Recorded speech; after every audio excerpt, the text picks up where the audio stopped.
I witness న్యూస్కి స్వాగతం. ముందుగా ముఖ్యాంశాలు. కార్యకర్తలతో బీజేపీ ఎంపీ కొండా విశ్వేశ్వరరెడ్డి దురుసు ప్రవర్తన, వైరల్ అవుతున్న వీడియో.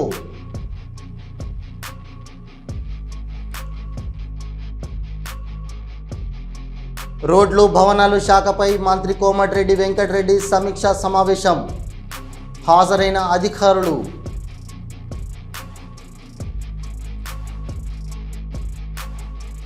అంగరంగ వైభవంగా ఇంద్రకీలాద్రి అమ్మవారి శాకంబరి ఉత్సవాలు. అధిక సంఖ్యలో పాల్గొన్న భక్తులు.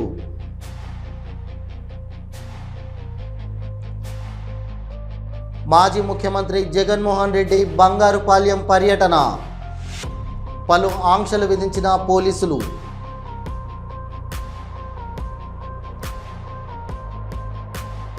మహబూబాబాద్ మండలం కే సముద్రంలో పలు అభివృద్ధి పనులకు శంకుస్థాపన. పాల్గొన్న ఉప ముఖ్యమంత్రి బట్టి విక్రమార్క, మంత్రులు కోమటిరెడ్డి వెంకటరెడ్డి. సెక్రటేరియట్లో రోడ్లు భవనాలు శాఖపై మంత్రి కోమటిరెడ్డి వెంకటరెడ్డి సమీక్ష నిర్వహించారు. జాతీయ రహదారి 65 రోడ్డు పనులు పురోగతిపై అధికారులను ఆరా తీశారు. మదీనాగూడ నుండి సంగారెడ్డి వరకు 6 లేన్ల రహదారి విస్తరణ పనుల పురోగతి, హ్యామ్ రోడ్ల ప్యాకేజీలపై చర్చ జరిగింది. ఈ సమీక్షలో ఎల్లారెడ్డి ఎమ్మెల్యే మదన్ మోహన్ రావు, ప్రభుత్వ special chief secretary Vikas Raj, regional officer Krishnaprasad, NH అధికారులు, R&B ఈఎన్సీ జయ భారతి, సిఈలు ఎస్సీ ధర్మారెడ్డి, పలువురు R&B అధికారులు పాల్గొన్నారు. గత ప్రభుత్వ నిర్వాహకం వల్ల అధ్వానంగా మారిన రహదారుల అభివృద్ధికి తమ ప్రభుత్వం రాష్ట్ర వ్యాప్తంగా 866 కోట్ల రూపాయలు ఖర్చు చేసినట్లు ప్రభుత్వ విప్ గన్నవరం ఎమ్మెల్యే యార్లగడ్డ వెంకట్రావు తెలిపారు. సుపరిపాలనలో తొలి అడుగు కార్యక్రమంలో భాగంగా గన్నవరం మండలం గోపరవరపు గూడెం, కట్టుబడిపాలెం, ముదిరాజుపాలెం గ్రామాల్లో మంగళవారం సాయంత్రం ఆయన పర్యటించారు. ఈ సందర్భంగా ఇంటింటికి తిరుగుతూ ఏడాది కాలంలో ప్రభుత్వం చేపట్టిన అభివృద్ధి సంక్షేమ పథకాలను వివరిస్తూ రూపొందించిన కరపత్రాన్ని, గన్నవరం నియోజకవర్గంలో తాను ఎమ్మెల్యేగా బాధ్యతలు స్వీకరించిన తర్వాత ఈ ఏడాది కాలంలో చేపట్టిన అభివృద్ధి కార్యక్రమాలను వివరిస్తూ రూపొందించిన కరపత్రాన్ని ప్రజలకు పంపిణీ చేశారు. సంక్షేమ పథకాల అమలు తీరుని లబ్ధిదారులు అడిగి తెలుసుకున్నారు. స్థానికుల సమస్యలను పరిష్కరించాలని అధికారులను ఆదేశించారు. సార్ ముందు డాక్యుమెంట్ ముందు ఒక నోటీసు ఇవ్వాలి సార్. పంచాయతీ నుంచి నోటీస్ ఇచ్చి సర్వ్ చేస్తున్నాం. పంచాయతీ నుంచి ఎంఆర్ఓ గారికి పెట్టించి సర్వ్ చేయాలి. ఎంఆర్ఓ గారు ఇక్కడే ఉన్నారు. ఎంఆర్ఓ గారు ఇక్కడే ఉన్నారు సార్. ఎంఆర్ఓ గారు కొంచెం చూసి పెట్టరా ఏంటో. సర్వే చేసినంత దాన్ని చేయొచ్చు సార్. సర్వే చేసినంత చేయాలి. వీళ్ళు ఏంటంటే మా సొంత స్థలం కొనుక్కున్నాం అంటారు. ఈ దారి ఇక్కడ దొరికే అంటారు. పొలంకి వెళ్ళే దారి ఉంది అంటున్నారు. కరెక్ట్ గా సర్వే చేసి న్యాయం చేయండి. ఆ ఇల్లు కూడా ఇటు డెవలప్ వచ్చినట్టు సార్. ఈ లెక్కలో చూసుకుని ఈ సూట్ చూసుకుంటే అది ఇక్కడ వచ్చింది. అది ఎవరిది ఇల్లు? ఆయన లేడు ఇక్కడ. ఇంట్లో ఎవరు ఉంటున్నారు? ఎలా ఉంటున్నారా? సరే అమ్మా, ఇప్పుడు సర్వే చేస్తారు, ఎంఆర్ఓ గారు చూస్తారు, పరిష్కారం ఏంటో దాన్ని బట్టి చూద్దాం. ఓకేనా? మీ అందరూ పంచాయతీకి రాసి మీరు ఏమంటారు రోడ్డు వేయగలం. కానీ మీరు పంచాయతీ ఎంతమంది మాట్లాడి మీరే మాట్లాడుకోండి. ఎంఆర్ఓ గారు ఉన్నాడు కదా ఇక్కడ. ఆయన మాట్లాడితే ఉపయోగం, నువ్వునే మాట్లాడితే ఏం ఉపయోగం? ఎంఆర్ఓ గారు చూడండి. ఎంఆర్ఓ గారు చూస్తారు, సర్వే చేపిస్తాడు. ఓకేనా? చూడండి వెనకాల కనపడుతుంది కదా. కరెక్టేనండి, నేను ఆపలేదు కదా. ఇప్పుడు వేరే వాళ్ళు వద్దంటున్నారు, సర్వే చేపిద్దాం అంటున్నాం కదా. అరే ఏనండి ఇక మాజీ ముఖ్యమంత్రి జగన్మోహన్ రెడ్డి బంగారుపాలెం పర్యటన సందర్భంగా పోలీసులు ఆంక్షలు విధించారు.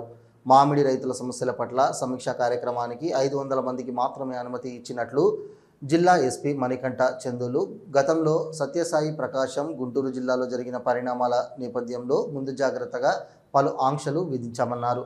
శాంతి భద్రతలకు విఘాతం కలిగితే చట్టపరమైన కఠిన చర్యలు తప్పవని హెచ్చరించారు.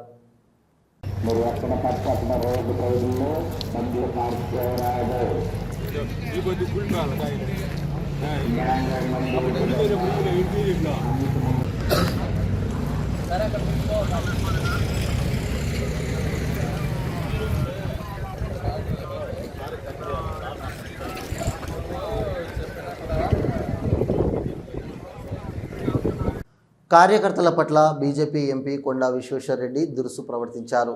నాకు బీజేపీ కార్యకర్తలు అవసరం లేదని ఆగ్రహంగా మాట్లాడారు. ఇప్పుడు ఆ వీడియో వైరల్ అవుతోంది. ఇక్కడ రమ్మని వస్తాను. ఇక్కడ రమ్మని ఒక్కరే చెప్తే ఎట్లా సార్? సిగరెట్ చెప్తూనే ఉంటారా మీరు? అంతే. సార్ అట్లా అదే వెయిట్ అవసరం లేదా సార్ మీకు? అవసరం లేదు. నాకు పార్టీ ఏమో అవసరం. ఇటువంటి నాశనమైతున్న పార్టీ. మహబూబాబాద్ మండలం కే సముద్రంలో పలు అభివృద్ధి పనుల శంకుస్థాపన కార్యక్రమంలో ఉప ముఖ్యమంత్రి బట్టి విక్రమార్క, మంత్రులు కోమటిరెడ్డి వెంకటరెడ్డి, పొంగులేటి శ్రీనివాసరెడ్డి, తుమ్మల నాగేశ్వరరావు, కొండా సురేఖ, సీతక్క, ఎంపీ బలరాం నాయక్, ఎమ్మెల్యేలు మురళీనాయక్, కనకయ్య, నాగరాజు, విప్ రామచంద్ర నాయక్, ప్రభుత్వ సలహాదారు వేం నరేందర్ రెడ్డి తదితరులు పాల్గొన్నారు. 6,600 కోట్ల రూపాయలు ఇప్పటికే ఇలా టెండర్లు కూడా పిలవడం జరిగింది. పనులు కూడా మొదలైనవి.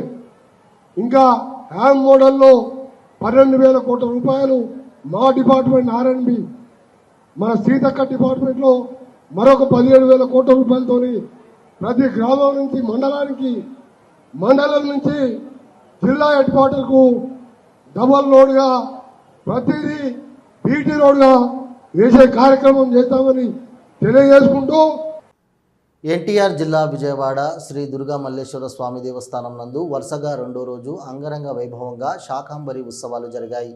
యథావిధిగా వివిధ రకాల కూరగాయలతో అలంకరించారు దేవస్థానం సిబ్బంది.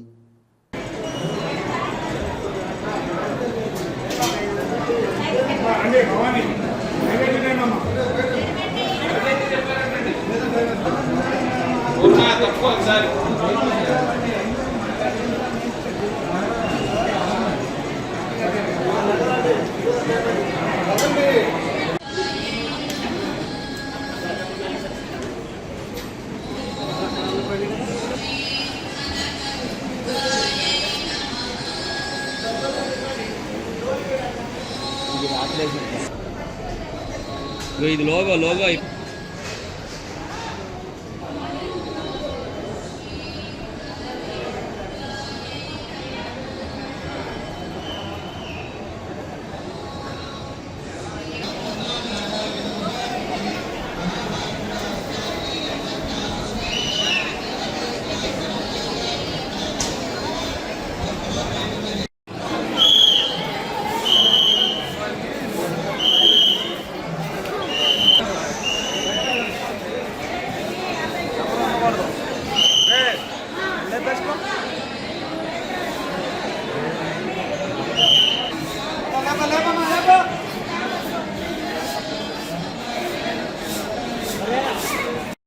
మాజీ మంత్రి తలసాని శ్రీనివాస్ యాదవ్ బుధవారం అమీర్పేటలోని మున్సిపల్ గ్రౌండ్లో తలసాని యువసేన ఆధ్వర్యంలో క్రికెట్ పోటీలను ప్రారంభించారు.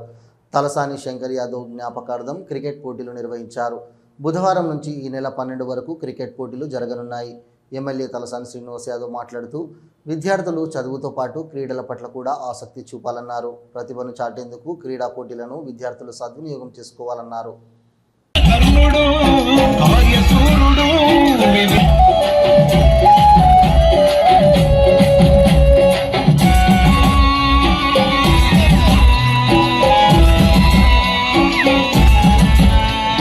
చలుపోనే పోదు ప్రేమకు ప్రతిరూపమే నాను నేను చేసి నేను కొలిపే గుడి గంటమును తోరిపోతివా ఏకు చిత్తమై అన్నా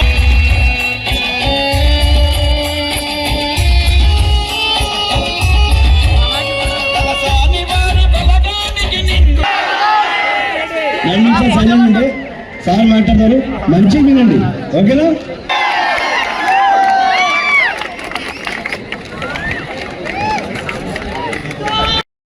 తిరుపతి జిల్లా గూడూరు రూరల్ పరిధిలో ఆటో బోల్తా పడిన ఘటనలో పలువురికి స్వల్ప గాయాలయ్యాయి. ఎదురుగా వస్తున్న ద్విచక్ర వాహనం తప్పించబోయి పక్కనే ఉన్న కల్వర్టులోకి అదుపు తప్పి ఆటో బోల్తా పడినట్లు సమాచారం. ఆటో బోల్తా సమయంలో డ్రైవర్తో పాటు 2 ప్రయాణికులు ఉన్నారు.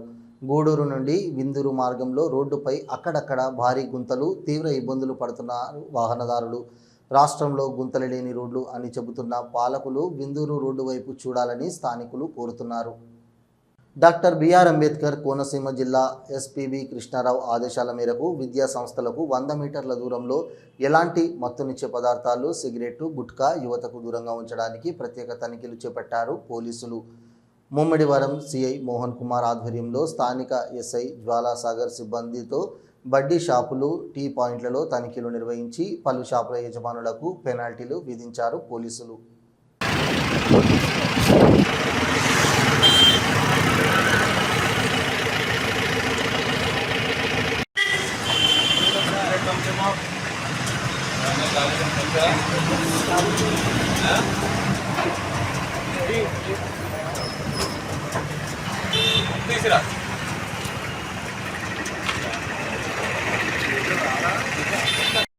Doctor BR Ambedkar conference institute SP గారైన శ్రీ కృష్ణారావు గారు ఆదేశాల మేరకు అమలాపురం సబ్ డివిజన్ ఎస్పీ గారు ఏఎస్ఆర్కే ప్రసాద్ గారి పర్యవేక్షణలో ఈరోజు ఆపరేషన్ సేఫ్టీ జోన్ అనే కార్యక్రమం నిర్వహించడం అయింది.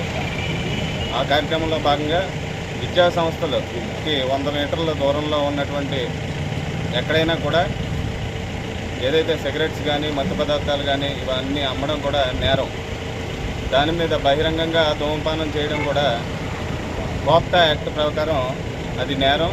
వాళ్ళందరికీ చట్టరీత్యా వాళ్ళకి ఫైన్స్ ఇంపోజ్ చేయడం జరుగుతుంది ఆపరేషన్ సేఫ్టీ జోన్లో భాగంగా.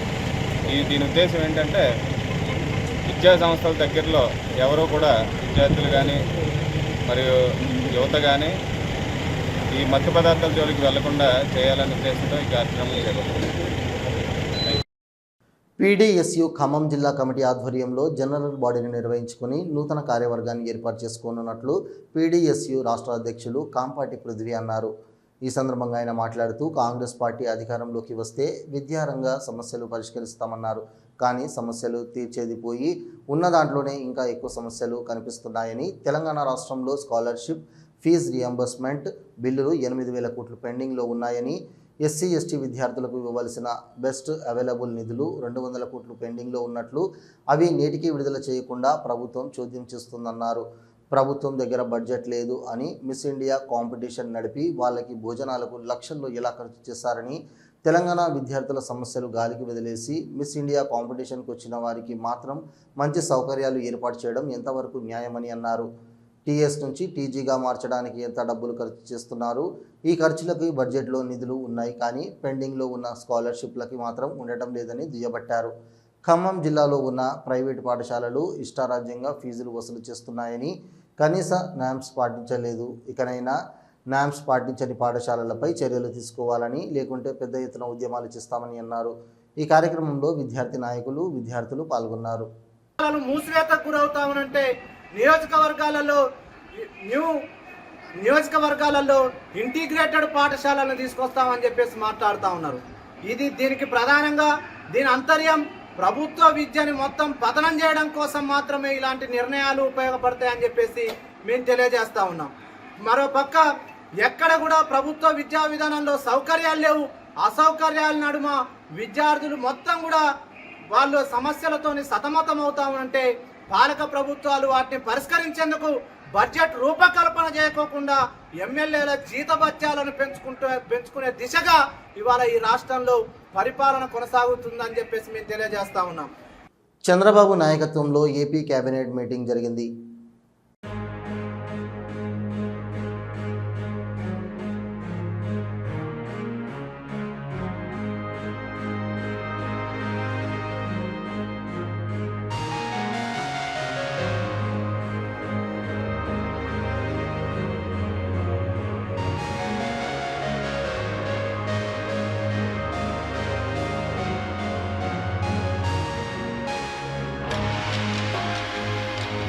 విశాఖ సింహాచలం కొండ దిగువన తొలి పావంచ వద్ద నుండి గిరి ప్రదక్షిణం ప్రారంభమైంది. స్వామివారి నమూనా విగ్రహంతో పుష్పరథం కదిలింది. రథాన్ని ఆలయ అనువంశిక ధర్మ పూసపాటి అశోక్ గజపతిరాజు జెండా ఊపి ప్రారంభించారు. రథం వెంట లక్షలాది మంది భక్తజనం గిరి ప్రదక్షిణకు శ్రీకారం చుట్టారు. గిరి ప్రదక్షిణ చేస్తే భూమి పరిరక్షణ చేసిన అంత పుణ్యఫలం లభిస్తుందని పురాణాలు చెబుతున్నాయి. అంతటి మహోన్నతమైన సింహాచలం గిరి ప్రదక్షిణ మహోత్సవానికి సమయం ఆసనమైంది. ఆషాఢ పౌర్ణమి సందర్భంగా చతుర్దశి నాడు లక్షలాది మంది భక్తులు సింహగిరి ప్రదక్షిణ చేయడం ఆనవాయితీ. అందుకు తగ్గ ఏర్పాట్లు చేసింది అధికార యంత్రాంగం. గతంలో అనుభవాల నేపథ్యంలో ఎటువంటి అవాంతరాలు కలగకుండా ప్రత్యేక చర్యలు తీసుకుంటుంది. ప్రత్యేక ఆషాఢ పౌర్ణమి సందర్భంగా చతుర్దశి నాడు గిరి ప్రదక్షిణ చేయడం ఆనవాయితీ.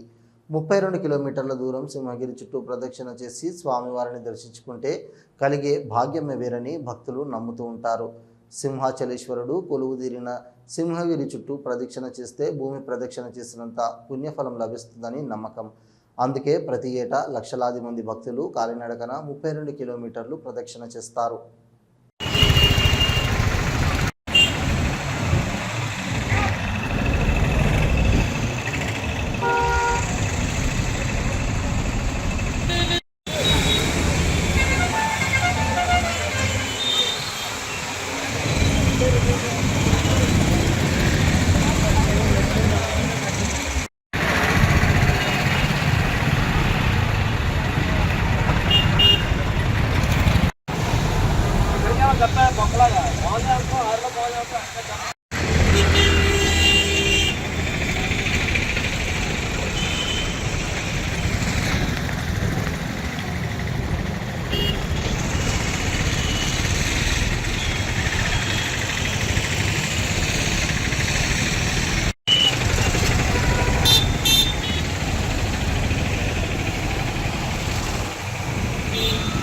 ఇవి ఈనాటి వార్తలు.